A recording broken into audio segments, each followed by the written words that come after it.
But there were two things Giannis had overwhelming in his favor when I said he was the overwhelming favorite to win league MVP. One was he was on pace to set the all-time PER record.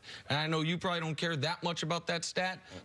Giannis has the highest PER, player efficiency rating, of all time. Yep. 32.02 of all time. Giannis is having an historical run this year because you're first in PER, but you're on pace to set the all-time record for PER. That's the stat we all hang our hats on, right? Player efficiency rating. Let's get right to it with Giannis Antetokounmpo, who is following up his MVP campaign by setting pace for the highest single-season player efficiency rating in NBA history.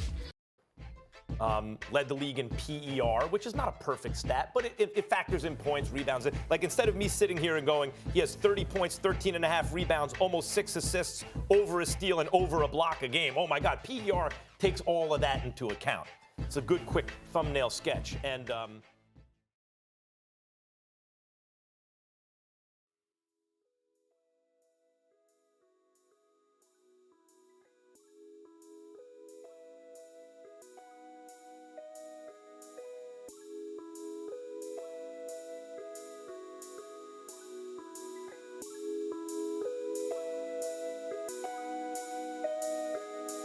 What's going on, guys? So in today's video, we'll be looking at how NBA players continue to prove that player efficiency rating, better known as PER, is a bad advanced statistic. Now, per John Hollinger, who is PER's creator, player efficiency rating is a rating of a player's per minute productivity that summarizes a player's statistical accomplishments into a single number. So the better a player performs, the higher his PER will be. John Hollinger has also set up PER so that the league average every season is 15, above 20 is excellent, and above 25 is superstardom. And because PER is a rating system, it allows us to then compare players to each other through this rating. Like teammates LeBron James and Anthony Davis, who not only put up great stats this past season, but would also be considered superstars since their player efficiency rating was over 25. And Anthony Davis, having outperformed LeBron James in 8 of the 12 statistical categories, naturally finished the season with a higher PER. But what we also find are many other examples that produce a completely different outcome. So if we now look at Kristaps Porzingis and Kevin Love's stats from this past season, we see that despite putting up better numbers than Kristaps Porzingis in 8 of the 12 statistical categories, Kevin Love's PER of 17.9 was lower than Kristaps Porzingis' PER of 19.3. It's also important to note that Kevin Love averaged around the same amount of minutes as Kristaps Porzingis while being on the Cleveland Cavaliers, who played at a slower pace than the Dallas Mavericks. So how is it then possible for Kevin Love's PER to be lower when his per minute production was higher? And what makes this all the more puzzling is that when we look at another comparison, that being Kelly Oubre and Tobias Harris, we see that the 4 stats that Kristaps Porzingis outperformed Kevin Love in are the exact same 4 stats that Kelly Oubre outperformed Tobias Harris in. But unlike Kristaps Porzingis, Kelly Oubre's PER of 14.9 was lower than Tobias Harris's PER of 16.8. Now, unfortunately for John Hollinger, this isn't the only example illustrating how inconsistent PER is in how it evaluates NBA players. So for the next few graphics that will highlight players from different eras, please pay close attention to the players on the right side, as they'll have the better overall stats, but will still end up with an equal or lower PER than the players on the left side.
But with all of that being said, the biggest case against player efficiency rating comes from none other than Russell Westbrook in his 2016-17 MVP season, where he averaged a triple-double for the first time since Oscar Robertson, while leading the league with a 30.6 PER.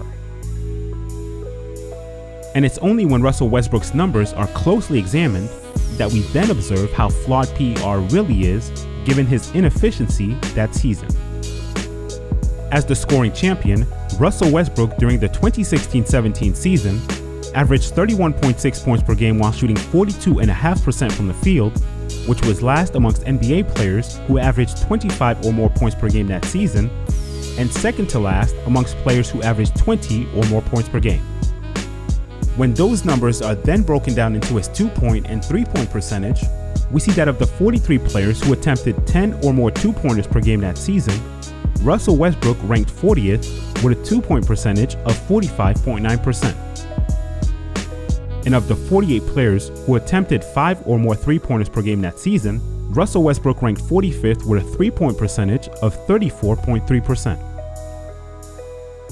Historically speaking, Russell Westbrook's efficiency that season was so low that of the 70 times that a player has averaged 30 or more points per game in a season, Russell Westbrook's field goal percentage ranked 66th out of 70, behind only Allen Iverson and Jack Twyman, making him the third most inefficient 30-point scorer in NBA history, and further proving that his scoring was merely a byproduct of volume shooting at low efficiency. What must also be noted is that Russell Westbrook's 10.4 assists per game that season, along with his 5.2 turnovers per game, gave him the worst assist-to-turnover ratio of any player in NBA history, who has averaged 10 or more assists per game in a season. So with all of that in mind, how did Russell Westbrook then still manage to finish the 2016-17 season with the highest player efficiency rating in the league by over 3 points? Or better yet, how did Kawhi Leonard finish that season with a PER of only 27.6 even though he outperformed Russell Westbrook in 8 of the 12 statistical categories, and did so averaging less minutes per game while being on the San Antonio Spurs, who played at a slower pace than the OKC Thunder? Well, part of that is because PER's formula rewards inefficiency, which was pointed out by statistician and author of The Wages of Wins, David Berry.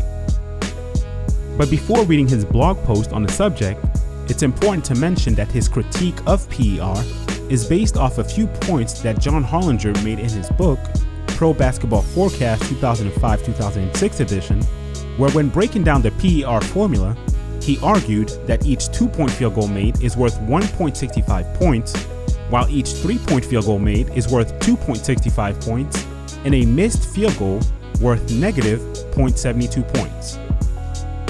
So based on these values, David Berry was able to point out in his blog that a player will break even on his 2-point field goal attempts if he hits 30.4% of his shots, and on 3-pointers, the break-even point is 21.4%.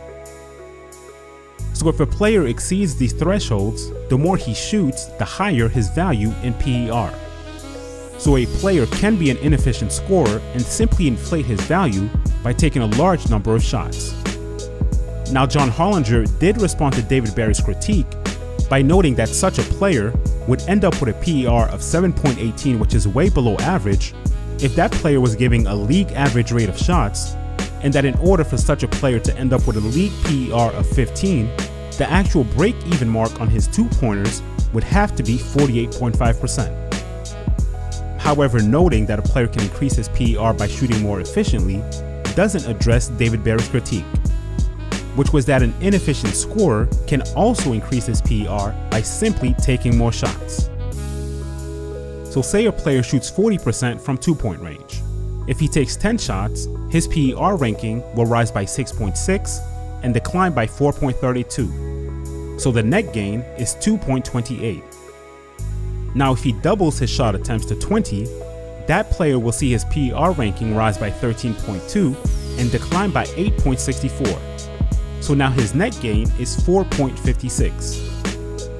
And please keep in mind that the player is still shooting 40%, which is below average, but his PER ranking increases the more shots he takes.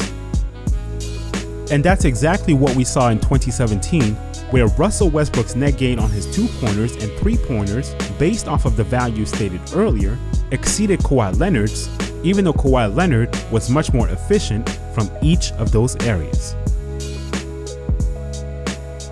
So as we've shown, not only is PER inconsistent in how it evaluates NBA players, but there's also a fundamental flaw in its formula, given the fact that it rewards inefficient volume scorers. And while there are other aspects of PER that can be talked about, like its inability to properly measure defensive impact, as well as other intangibles, the reality is that the game of basketball is far too complex and nuanced for a player's accomplishments to be summed up into one statistical number.